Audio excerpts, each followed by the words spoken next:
అదనమాట. మీ శత్రువులని ప్రేమించండి, కానీ అట్ ద సేమ్ టైం ఏం చెప్పాడు అక్కడ? ద్వేషించే వారికి మీరు మేలు చేయండి. అదండి దేవుని ప్రేమ.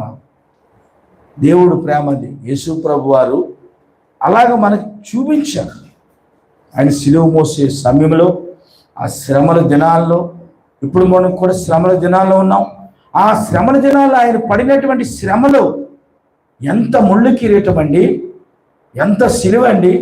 14 స్టేషన్లు దాటి నడిపించారని ఆయన్ని అన్ని బాధలు పెట్టారండి, అన్ని బాధలు పెట్టారు ప్రియులరా. కానీ ఎక్కడైతే యేసును వద్దన్నారో అక్కడే యేసు కావాలనే యేసు రాజ్యం అయిపోయింది. దేవునికి స్తోత్రం. కానీ మనం ప్రార్థన చేయాలంటే, మనం ఏం చేయాలంటే ప్రార్థన చేయాలి ప్రియులరా. ఎప్పుడైతే మనం ప్రార్థన చేస్తామో ప్రభు మనల్ని ధైర్యపరుస్తాడు. మనకు కావాల్సింది ఏంటంటే పరిశుద్ధాత్మ దేవుని సహాయం కావాలి. పరిశుద్ధాత్మ దేవుని సహాయం మనకు వచ్చినప్పుడు ప్రియులరా, మనం ఖచ్చితంగా వాక్యం పట్ల నిగ్రహత కలిగి, వినయం కలిగి, వాక్యంలో ఎలా ముందుకు సాగాలో ప్రియులరా, ఆయన చేతి కిందే మనం ఉన్నాము, ఆయన చేతిలోనే మనం ఉన్నాము, ఆయన చేతిలోనే మనము తప్పక ఉన్నాము. ఎప్పుడు ఆయన చేతిలోనే ఉంటాము. ఇది సత్యం. ఎప్పుడు కూడా ఆయన చేతిలోనే మనం ఉంటాం. కనుక దేవుని ప్రియమని బిడ్డరా, మన శత్రువులు ప్రేమిద్దాం.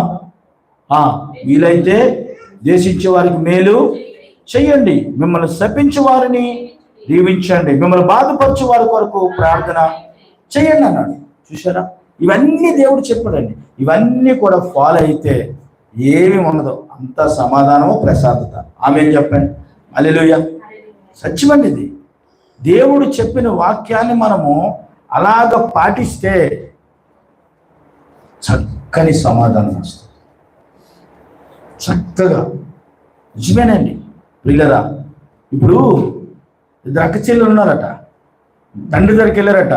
నాన్న, నాలో ఎవరు గొప్ప, చెల్లి గొప్ప, నేను గొప్ప అని అడిగారట. అప్పుడు నాన్న ఏం చెప్తాడు? ఈ పెద్ద కూతురు గొప్ప అని చెప్తాడా, చిన్న కూతురు గొప్ప అని చెప్తాడా? ఏం చెప్తాడు? నేనైతే ఇద్దరు చెడ్డలని చెప్పేస్తాను, ఏ గొడవ ఉండదు ఇంకంతే.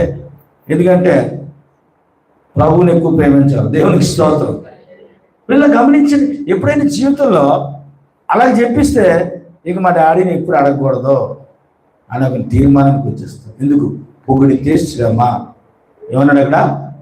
పొగిడితే పిల్లరా. అందుకే మనుషులకి శ్రమ కాదండి, ఆశీర్వాదం కావాలండి, విడుదల కావాలండి. ఏమండి? కనుక మనం ఎప్పుడు కూడా దేవుని పిల్లలమి ఏమి కలిగి ఉండాలంటే ప్రేమ కలిగి ఉండాలి. శపిస్తున్న వారిని దీవించండి అన్నాడు. అవునా కదా? అంతే. ఒకరోజు పిల్లలు గమనించండి, అనేక మంది మారు మనసు పొందేసుకుంటారు. నిజమే, మన భక్తి జీవితం కన్నా వాళ్ళ భక్తి జీవితం గొప్పదైపోవచ్చు కదా, చెప్పలేం కదా.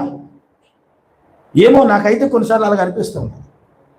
ఇప్పుడు దేవుణ్ణి దూషించి హింసకుడిని, దేశకుడిని నేనే ఈరోజు దేవుడి కోసం చెప్తున్నాను.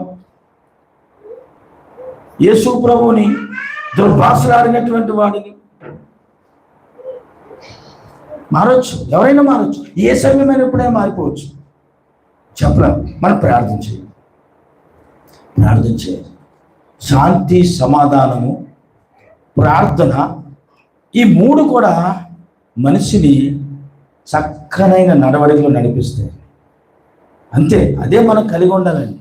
ఎప్పుడు కూడా ప్రియులరా, ఏ విషయంలోనూ కూడా దేవుడు ఆ సమయమందు, ఆ పరిస్థితి అందు ప్రభు ఎలాగ చెబుతాడో అలాగ ముందుకు వెళ్ళాలండి. అంతేనండి.